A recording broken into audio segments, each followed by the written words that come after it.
Hey, it's Taoping Airlines Math Industry, and what we're going to learn about is inverse trigonometric functions, and we're going to evaluate them.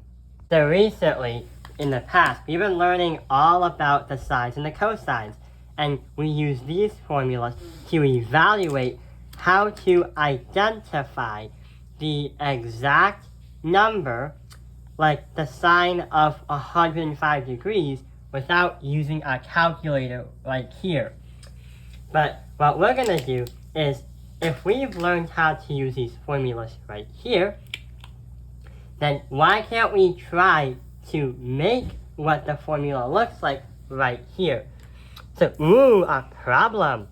So right over here, find if the sine of a minus b, in parentheses, which is given the information, cosine b equals 0/5 and is whatever this is, and the tangent of a equals 5/12 and is whatever that is. So instead of trying to get to a number, these are our numbers, and we're going to try and find out what they all mean and what they all evaluate to. So, you know how in the last video we've been working on these formulas and coming to some kind of conclusion, ones that look like these right over here? Well, we have to do that too, but we're going to do it by reversing the effect. Here's what happens. Going back over here, there are two things that we notice in each of these things right here. Well, number one is we have a trigonomic function, and that is going to equal to 3/5. And we also have 1 over here as well. But if you take a look at these things, here is what we can find out. You see how the cosine of b has to be greater than 0, but less than pi/2? What they're talking about right here is the unit circle right over here. So we can say 0 to pi/2 is going to be in quadrant 1. And right over here, 0 and pi/2 is also quadrant 1. So we can say that what we're creating is going to be right here and right here. What about the one over here, the cosines and the tangent? Well, you know how we've been using trigonomic functions to add and subtract? Like the sine 45 minus sine 30 to get sine 15?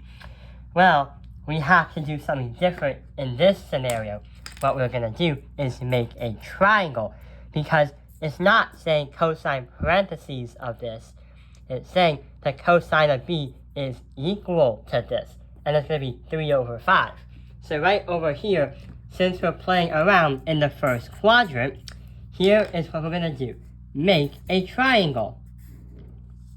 So, the cosine of b of 3/5, 3 is going to go here, and 5 is going to go right here, because the 3 is going to go on the bottom. That's what the x is for the cosine. And we can quickly understand that this is a 3, 4, 5 triangle if you use the Pythagorean theorem. But what about this one over here? If you take a look at the tangent of a equals 5 divided by 12. So what we're going to do is we're going to say right here, make a right triangle once again, and the tangent of 5/12 is y divided by x. So this is going to be 12, and this is going to be 5. And when you create a right triangle, you're going to get 13 as the hypotenuse if you do the Pythagorean theorem, or the configuration 5, 12, 13. So right over here, we have two right triangles that we've made from the conditions that the problem gave us right here. So what we gotta do now is, we are trying to find, using all these parts, find what the sine of a and b are in parentheses. So here is what happens. We're going to mark the b in green and mark this side b. And we're going to mark the a in red. And it's going to be the a. So what happens? Yes, we have to make the formula now. Do you remember what the formula was? Yeah. Since we're trying to find the sine, we're going to get the sine of a minus b, parentheses, equal the sine of a, parentheses, cosine of b, minus the cosine of a, sine b. And we are going to have green as the b's, and the a's as red. So now we gotta find out how we can fit our information here into here and solve it all out.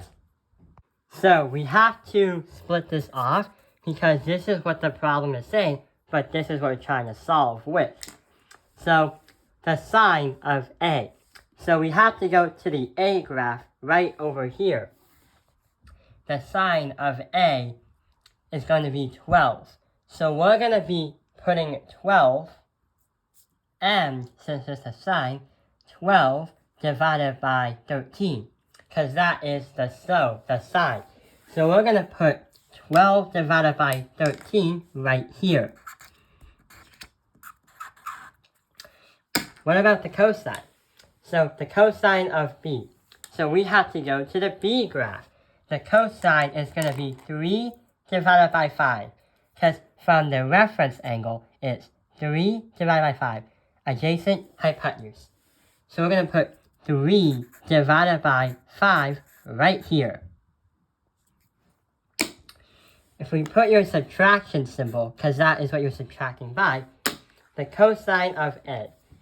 So here is a, the cosine is 5 divided by 13. So we're going to put 5 divided by 13 right here. And the sine of b, go to the sine graph, and the sine is 4 divided by 5. And what we do with these fractions, we multiply. So here's what happens. 12 times 3 is going to be 36. And 5 times 4 is going to be 20. 13 times 5, let's use a calculator for that to check our work. So if we do 13 times 5, you get 65. So here is 65, and here is 65 right here. So when you subtract them, you're going to get an answer of 16 divided by 65. And that is our evaluated answer. So that is how you evaluate inverse trigonometric functions. I hope this video has helped you understand how to evaluate inverse trigonometric functions.